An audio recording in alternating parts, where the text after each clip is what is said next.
The UK biotech Oxford Biomedica, which specialises in technology which transports genetically engineered cells into the human body, has a challenging year ahead with its contract with Novartis a crucial part of its success. The company's CEO, Dawson, joins me now for more on the company, where it's at now. Hello to you.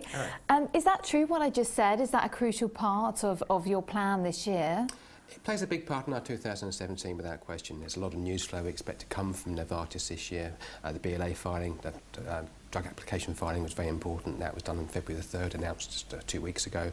Moving forward now, we're looking at them launching probably in the middle of the year. And that's very good for Oxford Biomedica because we have royalties when they launch the drug, and that starts to flow into our business, further cash flows, which is fantastic. Also expect to have some data working with them on CTO19, their cancer drug in DLBCL. That should come through mid-year. They should file that indication as well towards the end of the year in both in Europe and the USA. So some very good things happening with Novartis and some good news flow, we think, for our business. Okay, and apart from Novartis, what else is going on for you as a company? We have lots of other deals as well. We work with Orchard, Immune Design, Green Cross Lab, Cello in South Korea.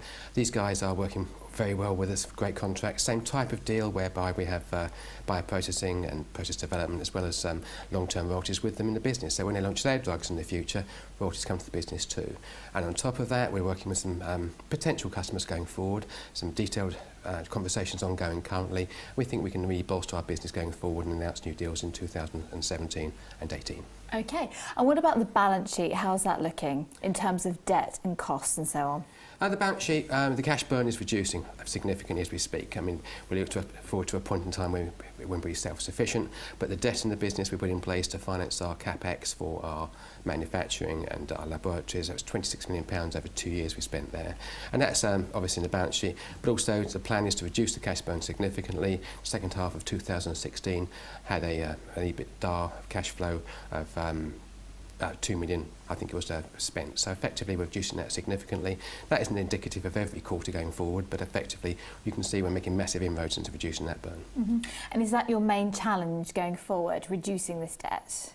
The debt is repayable as a lump sum in the 20s, so it's not a way to go with that.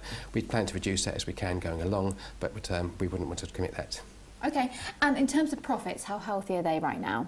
Profits are not something we talk about too often because we don't make profits. Okay. So we spend money, we have a lot of interest to pay on the debt and amortisation, so the profit situation is probably negative at this point in time. But again, we can see situations in the future by getting more contracts and working with Novartis where we can move to be to a place where we're self-sufficient. Okay, and in terms of investors, what would you say right now? What's there to think about in terms of your company?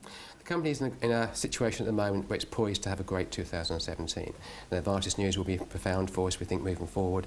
We plan to spin out our own drugs into special purpose vehicles to take them forward in phase 1-2 trials. Again, we have those drugs, one of them in Parkinson's, one in corneal graft rejection, and one we have a 5T4 antigen approach to solid tumours, using the CART approach again there. We're very excited about these drugs going forward, and we're looking to do this year, spin them out into other parties and then work with them driving those drugs forward. And what do you think is your biggest hurdle, perhaps? Biggest hurdle? It could be a very nice hurdle to have. It might be capacity. If we actually have enough new contracts, we have to think about capacity and have to expand further.